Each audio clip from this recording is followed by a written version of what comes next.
वार करके बुलाते भी हो, बिठाते भी हो। और जो लोग अपनी जानें इस वतन के लिए दे चुके, अपना खून यहां पर बहा चुके, उन पर अभी भी तुम्हारा शक है? इनका हाल तो यही है, गुड़ खाते हैं और गुलगुले से परहेज करते हैं। बड़ा बड़ा गुड़ निकल जाते हो और गुलगुले से परहेज है। हमारे बारे में शक है। हमारी पीढ़ियां यहां पर निकल गईं। इन चेहरों को देखकर आज भी लोगों को मैं आज ये कहना चाहता हूं, ये सियासत का बुरा हो जिन्होंने इस देश में नफरत और जहर की एक ऐसी फिजा फैला दी है कि लोग एक दूसरे का चेहरा देखने से डरने लग गए। किसने किया ये सब?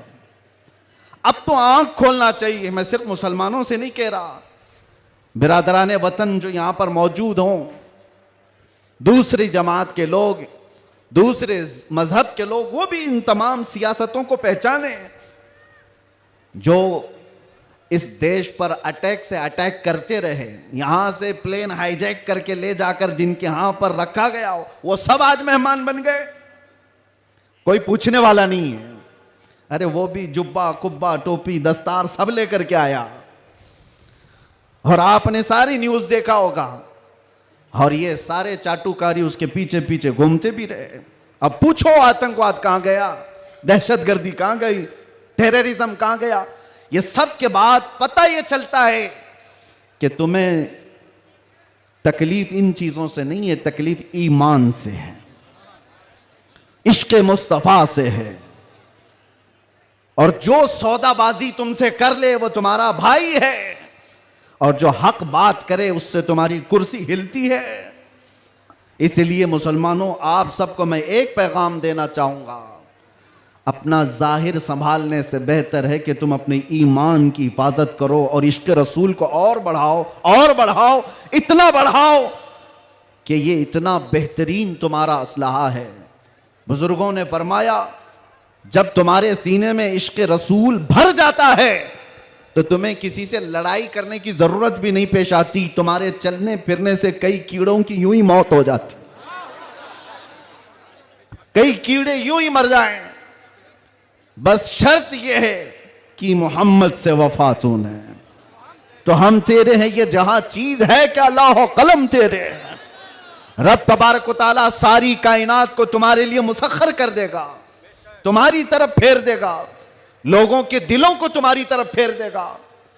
बात सिर्फ यहीं आकर रुकती है। उनके जो हम गुलाम थे, खल्क के पेशवा रहे, उनसे फिरे जहां फिरा, फिर आई कमी वकार में। बारगाह मुस्तफ़ा सल्लल्लाहु तआला अलैहि वसल्लम की गुलामी से बढ़कर के दुनिया में कोई ताजवरी नहीं है। मुर्शिद गिरामी हुजूर ताजुश शरिया रहमतुल्लाह तआला अलैहि फरमाया करते, बुल हवस सुन, सीमो जर की बंदगी अच्छी नहीं, उनके दर की भीख अच्छी, सरवरी अच्छी नहीं। मैं ज्यादा तकरीर नहीं करूंगा, लेकिन एक बात यह बता करके जाऊंगा, तुम्हारी आज जो पोजीशन है ये बनाई गई है। दुनिया सियासत में हमारे चेहरों को हजार बदनाम करने की कोशिश करे, लेकिन ये झूठे हैं, ये मुनाफिक हैं। हमने इनको देखा है। एक तरफ वो अंग्रेज भी था जो इनकी हरकतें करता था। अंग्रेजों ने भी क्या किया? कुछ उलमा वो हैं जिनको काला पानी की सजा दे रहे थे। अंडमान निकोबार में 12-12 साल कैद रख करके काला पानी की सजा में उलमा को मार दिया। अल्लामा फजल हक खैर आबादी की कब्र भी अंडमान निकोबार में। अंग्रेजों ने सिर्फ इसलिए कि उन्होंने हक बात का ऐलान किया था तो सजा। इनायत अहमद काकोरवी, किफायत अली काफी को भरे बाजार में फांसी पर चढ़ा दिया गया। और वही अंग्रेज है कुछ उलमा को नजराने दे दे करके पाल रहा है। ये तारीख की सच्चाइयां मैं बता रहा हूं। नौजवानों, तारीख उठा करके देखना, अंग्रेजों के जमाने में वो कौन उलमा थे जिनको माहाना वजीफा मिलता था। इंग्लैंड की विक्टोरिया की तरफ से उनको हदिया आया करता था, मौलाना को। क्या आप मदरसा भी चला सकते हो? आपके मदरसे के लिए फुल सपोर्ट भी होगा। क्यों भाई, ये मुनाफिकत क्यों है? ये अंग्रेज एक तरफ उलमा को सूली पर चढ़ा रहा है, और यही अंग्रेज कुछ उलमा को माहाना पैसे दे करके पाल रहा है, मदरसे बनाने पर सपोर्ट कर रहा है। पता ये चला कि इन मुनाफिकों का सिर्फ एक हाल है, एक हाल है, जो इनकी बोली बोलेगा वो आलिम क्या, वो सब क्या उनका भाई है, और जो अल्लाह और रसूल की मोहब्बत की बात करेगा वो सूली पर चढ़ाया जाएगा। और हमें आज गवारा है, हम खुशी से इस बात को पसंद करते हैं, जालिमों के तलवे चाटने से बेहतर है कि सूली के फंदे को तुम लिया जाए। इसलिए कि तारीख तलवे छाटने वालों की नहीं लिखी जाती, सलाहुद्दीन की लिखी जाती है, तारीख शहाबुद्दीन की लिखी जाती है, तारीख खालिद बिन वलीद की लिखी जाती है, तारीख सैफुल्लाहिल मसलूल की, उमर इब्न खत्ताब की लिखी जाती है। आज नौजवानों जैसे भी मामलात आए हैं, हम हर चीज में कंप्रोमाइज करते हैं। आपके इलाके में जो भी मसाइल होंगे आप आते होंगे अपने एमएलए के पास, अपने कारपोरेटर के पास, और अगर कुछ दिक्कतें हो तो मैं मशवरा भी देता हूं। पानी नहीं है, बिजली नहीं है, सड़क नहीं है, गटर नहीं है, नाले नहीं है, ये जरूरियात है जिंदगी, अगर ना हो तो सब्र कर लेना, सब्र कर लेना। एक रोटी ना भी मिले तो सब्र कर लेना, लेकिन एक बात याद रखना, नामूसे रिसालत पर कोई समझौता नहीं है। वो जान है हमारी, और जान है तो जहान है।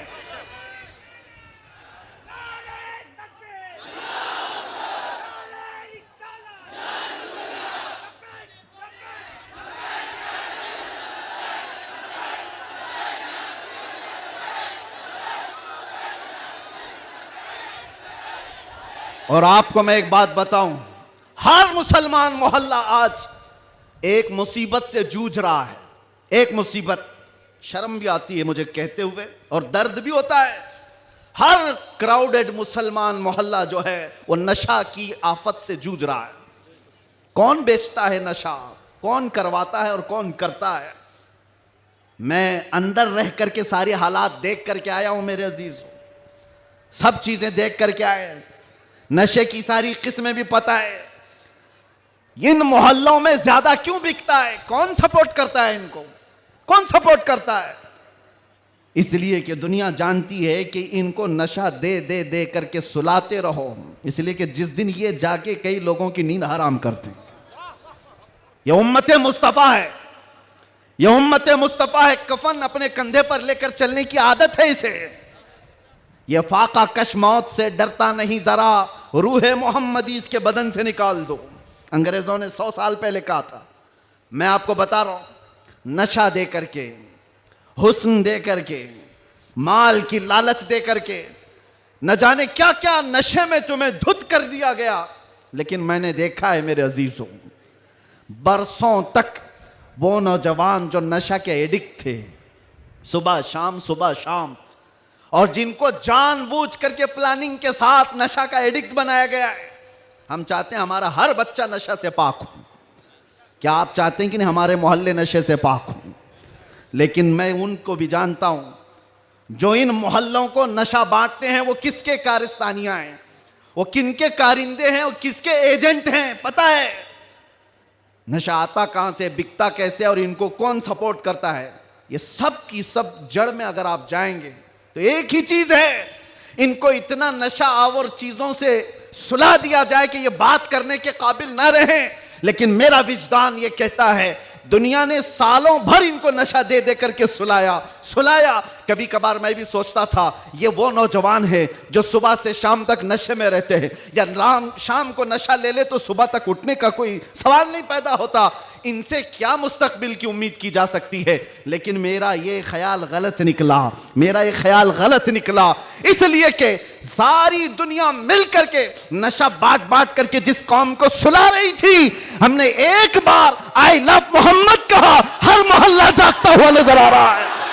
नारे तकबीर किसने जगाया? नारे रिसालत, उलमाए अहले सुन्नत, किसने जगाया? मेरे अजीजों, हमने तो सुना था कुछ नशा ऐसे हैं जो 24 घंटे तक नहीं उतरते, कुछ नशा ऐसे हैं जो 36 घंटे तक नहीं उतरते, कुछ नशा ऐसे हैं जो 48 घंटे तक नहीं उतरते।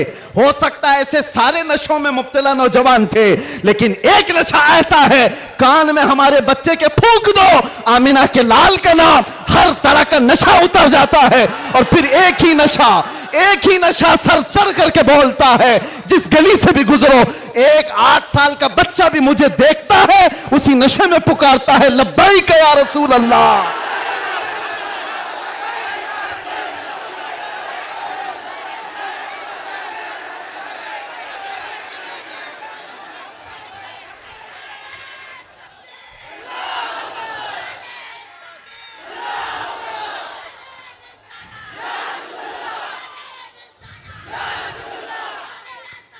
तवज्जो,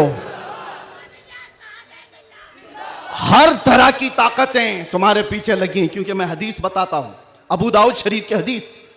मेरे आका सल्लल्लाहु अलैहि वसल्लम फरमाते हैं, यूशकु अन तदाअ अलैकुमुल उमम कमा तदाअल अकिलतु इला कुसअतिहा। अन करीब तुम पर सारी कौमें ऐसे झपट पड़ेंगी जैसे भूखा बर्तन पे झपटता है।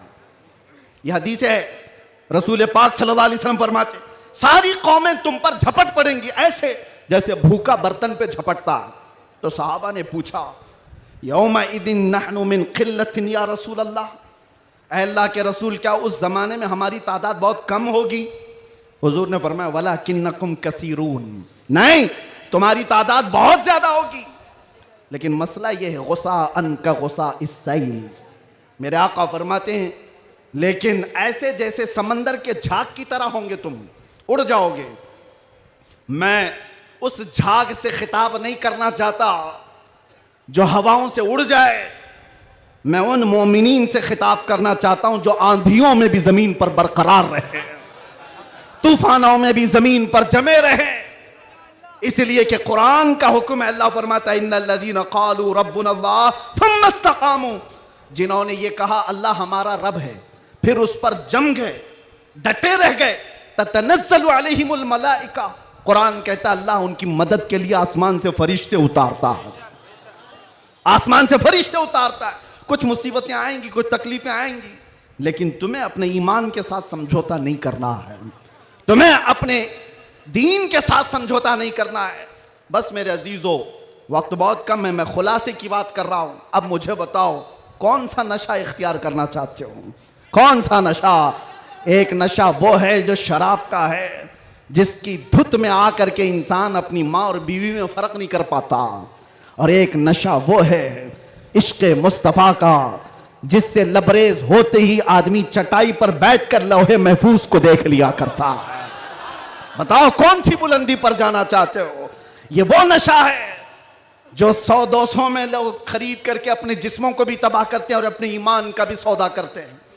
मगर मैं उस नशे की बात कर रहा हूं जिसका खुमार मौत क्या हश्र तक भी नहीं निकलता, नहीं निकलता।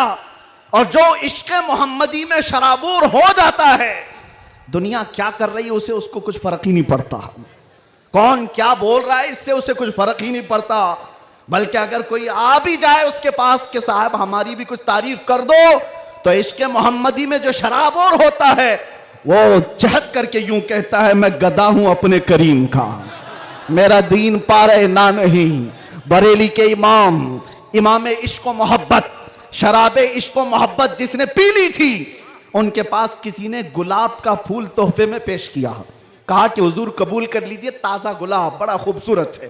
तवज्जो ऐ नौजवानों, जब इश्क़ मोहम्मदी इसका नशा सर चढ़ता है, तब फिर आदमी की कैफियत क्या होती है? गुलाब तोहफे में पेश किया, इमाम इश्क़ मोहब्बत ने वो गुलाब लिया और देख करके कहा यह ऐसा गुलाब है, सुबह खिलता है और शाम में मुरझा जाता है, मगर मैं उस गुलाब से मोहब्बत करता हूं जो कभी नहीं मुरझाता।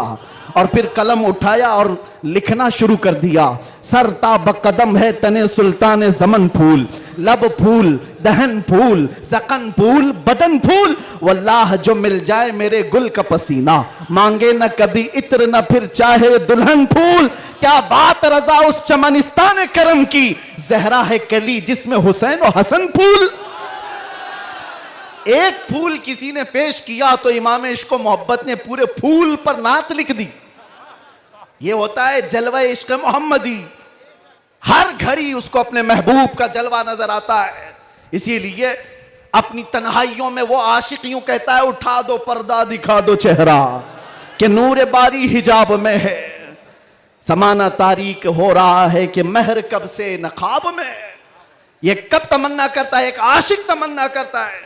और जब दुनिया से परेशान होता है तब क्या कहता है, मैं आपको वही चीज दे करके जाना चाहता हूं मेरे अजीजों। डिप्रेशन में लोग कहते हैं कि हम नशे के आदी हो गए, हमारे ऊपर टेंशन बहुत ज्यादा था तो सिगरेट पीना शुरू कर दिया और कुछ सिगरेट से आगे बढ़ गए। डिप्रेशन का इलाज नहीं है ये तुम्हारे टेंशन का इलाज नहीं है। सुनो, तुम्हारे डिप्रेशन का और टेंशन का इलाज क्या है? बरेली का इमाम कहता है एक ही इलाज है, उन्हें जाना उन्हें माना, ना रखा गैर से काम, लिल्लाहिल हम्द मैं दुनिया से मुसलमान गया। एक बार मैं बता रहा हूं, उस आशिक़े सादिक इमाम अहमद रजा फाजिल बरेलवी ने बारगाह मुस्तफ़ा में यूं कहा। हमारे भी हालात ऐसे आ गए, उलमा भी जानते हैं कि आप भी बेचैन होकर के ये बात कह देंगे और कोई बुरी नहीं लगती। एक तरफ आदाए दीन और एक तरफ है हासिदीन। आला हजरत का ये शेर है मशहूर, सलाम काबे के बदरुद्दुजा तुम पे करोड़ों दुरूद। उसमें ये शेर है, क्या कह रहे हैं आला हजरत? एक तरफ आदाए दीन और एक तरफ है हासिदीन। समझ रहे हो इसका मतलब? आदाए दीन, दीन के दुश्मन एक तरफ हैं और एक तरफ हसद करने वालों की जमात है। परेशान हो गया, कुछ अपने और कुछ गैर, सबों ने परेशान कर रखा है। और आला हजरत ने बारगाह मुस्तफ़ा में ये कहा था, एक तरफ आदाए दीन एक तरफ है हासिदीन। बंदा है तन्हा शाह तुम पे करोड़ों दुरूद, मैं अकेला हूं मेरे आका। लेकिन बाद में फौरन ख्याल आया, किसके दरबार में ये कह रहा हूं मैं? किसके दरबार में जो पल पल की हमारी खबर रखता है, जो रसूल अपनी हथेली में सारी दुनिया को देखता है, उससे मैं ये कह रहा हूं। फिर दूसरा शेर कहा, फौरन क्या कहा? या रसूल अल्लाह तुम हो हफीजो मुगीस, क्या है वो दुश्मन खबीस? तुम हो हफीजो मुगीस, क्या है वो दुश्मन खबीस? तुम हो तो फिर खौफ क्या, तुम पे करोड़ों दुरूद। जब इश्क आता है तो हर चीज को वहां लेकर के जाता है, हर चीज को वहां ले जाता है। बीवी से झगड़ा हो गया, बच्चों से झगड़ा हो गया, दोस्तों से झगड़ा हो गया, लोग कहते हैं जल्दी लाओ, टेंशन ज्यादा है, सिगरेट फूके, जल्दी आओ, कहीं जाकर के शराब की एक बोतल लेकर के आ जाए। नहीं मेरे अजीजों, ये इलाज नहीं है, मजीद बीमारी पर बीमारियां हैं। कुछ लोगों को मैं आपको बताऊं, खुजली जब होती है ना, खुजाने में अच्छा लगता है, लेकिन खुजाना इलाज नहीं है। खुजाओगे तो जख्म पैदा होगा। वो अच्छा तो लगता है, सबको पता है, लेकिन तेजी से तुम खुजाओगे तो वहां जख्म हो जाएगा। खुजली का इलाज खुजाने से नहीं है, उसकी दवा करो। तुम्हारे डिप्रेशन का इलाज, तुम्हारे टेंशन का इलाज शराब में, नशे में नहीं है, उसकी दवा करो। उसकी दवा क्या है? उनके निसार कोई कैसे ही रंज में हो, जब याद आ गए हैं सब गम भुला दिए, सब गम भुला दिए।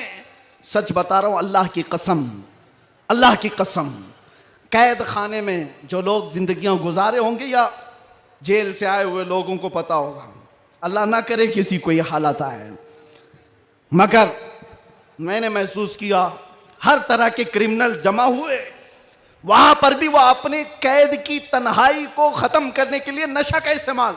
आप पूछते होंगे कहां से आता है? सब आता है, सब आता है। पहुंचाने वाले भी बड़े लोग, पकड़ने वाले भी बड़े लोग, केस करने वाले भी यही लोग, छुड़ाने वाले भी यही लोग, सारी चीजें जानते हैं। मैं उसमें तफसीलात में नहीं जा रहा, लेकिन एक मैं जानता हूं, हम जैसे लोग जो इन जैसे लोगों के बीच में पले बढ़े और अचानक ले जाकर के उनके दरमियान बिठा दिया गया तो क्या हालत होती है। हमारा इलाज क्या था? हमारा इलाज क्या था? पहले पहले में ये महसूस होता था कि हम तो दुनिया बदल के आ गए, किन लोगों में बैठ गए, कैसे लोगों में बैठ गए। लेकिन यकीन पक्का हो तो याद रखना, कुत्तों को भी जुबान आ जाती है, इश्क आ जाता है, कैसे भी लोग हों।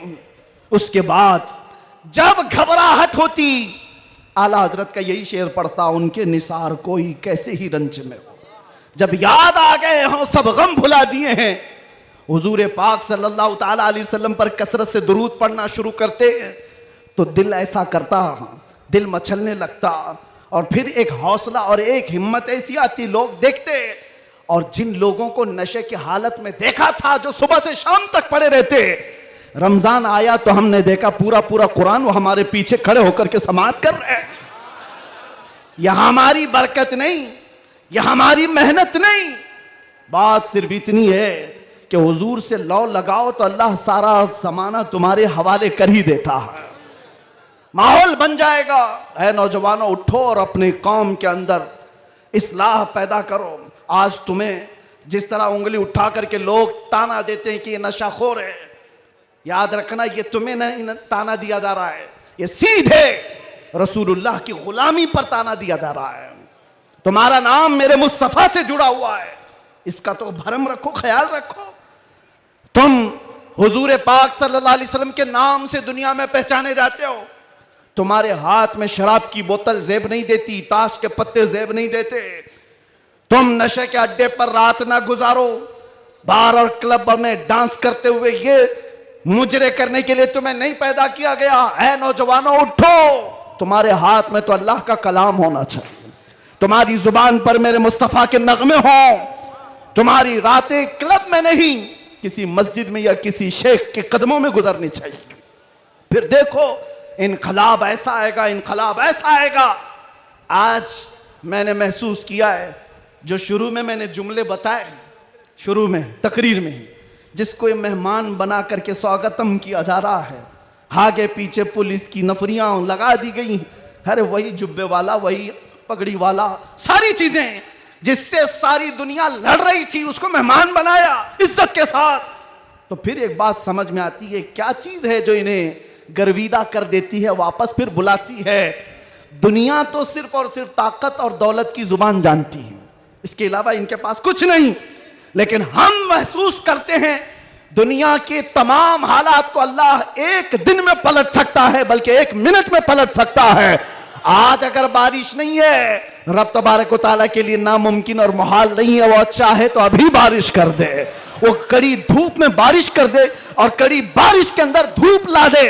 इसलिए आज के हालात से परेशान ना होना कि अब क्या होगा, हमारा कोई कायद नहीं, हमारा कोई लीडर नहीं, सूखा पड़ा हुआ है, मुसलमान बिखरे हुए हैं। कभी मायूस ना होना, ऐसे सूखों में हमने कई गुलशन खिलते हुए देखे हैं। जिन्होंने इस्लाम के खिलाफ परचम उठाए थे, रब ताला ने उनकी नस्लों में ही आशिकाने मुस्तफा भी पैदा किए हैं। वो दिन दूर नहीं, जो मैं कहा था वही कहता हूं, कंप्लीट नहीं, बाकी आप खुद ही समझ लेंगे। हालात जैसे भी हो, ये कुछ देर की खामोशी है। जैसे भी हो, जैसे भी हो, कुछ देर की बात है। हर अंधेरे के बाद उजाला आएगा, हर तारीकी के बाद सवेरा आएगा। इसलिए आज अगर चांद को गहन लगा है इस जमात का, तो चांद का गहन जब छटता है तो फिर वो अपने आबो ताब के साथ चमकता है। आपसे मैं गुजारिश करूंगा, उठो, अगर न हश्र न होगा फिर कभी, दौड़ों के जमाना चाल अपनी चल गया, कुव्वते इश्क से हर पस्त को बाला कर दो, दहर में नामे मोहम्मद से उजाला कर दो। आपको पता है हमारी हालत आज जो है, ये तुम्हारा उमड़ना, गिरना, पड़ना हमें देखने के लिए, ये सब किसकी बुनियाद पर है, किसकी निस्बत से है? आप यहां सियासी लोगों को भी पूछ सकते हैं, अंदर से भी बाहर से भी हमारा कोई कनेक्शन ही नहीं, हमारा कोई ताल्लुक ही नहीं। हम किसी जगह के नेता भी नहीं, किसी पार्लियामेंट के मेंबर भी नहीं, हम कोई ऐसी बड़ी जमात भी नहीं पालते कि लोगों को 500-500 पहले दे करके तैयार कर लें। नहीं मेरे अजीजों, मैं भी कार में आ रहा था, पूछ रहा था ये सारे दीवाने कहां आसमान से उतर रहे हैं, ये कहां से आ रहे हैं, ये हुजूम कहां से आ रहा है? फिर दिल ये कहता है, ये सारे लोगों का दिल अल्लाह ने एक तरफ फेरा है तो सिर्फ इस बुनियाद पर, जब तक बिके न थे तो कोई पूछता न था, या रसूल अल्लाह तुमने खरीद कर हमें अनमोल कर दिया। नारे या रसूल अल्लाह।